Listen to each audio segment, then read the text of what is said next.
कराची लियाकताबाद में सीवरेज का निज़ाम धर्म भरम हो गया। सीवरेज का पानी सड़कों पर निकल आया।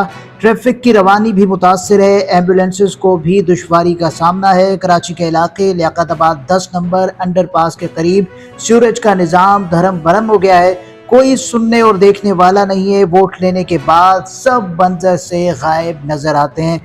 इलाका मकीन और दुकानदार ये कहते हैं कि इलाकाई चेयरमैन, वाइस चेयरमैन, काउंसलर सबको कंप्लेन दे चुके हैं मगर कोई सुनवाई नहीं हो रही। मज़ीद तफसीलात जानते हैं हमारे नुमाइंदे अदनान से। जी अदनान, बताइएगा क्या तफसीलात हैं आपके पास इस हवाले से। जी नाज़रीन, इस वक्त मैं मौजूद हूँ कराची के इलाके लियाकताबाद 10 नंबर पर, जो कि यहाँ पर सीवरेज का निज़ाम धर्म भरम है।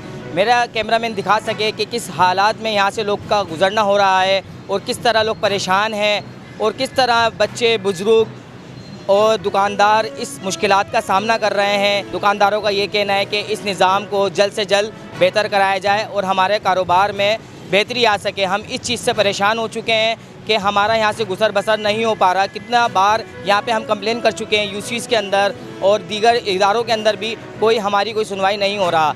और इसके अलावा मज़ीद लोगों का मौक़िफ़ ये है कि अगर यहाँ से सिंध गवर्नमेंट के यहाँ से गुज़र हो, आईजी सिंध का गुज़र हो, गवर्नमेंट किसी भी इदारे का यहाँ से गुज़र हो, तो 2 घंटे के अंदर यहाँ का माहौल बेहतर हो सकता है, मगर यहाँ की कोई सुनवाई नहीं की जा रही है। जी।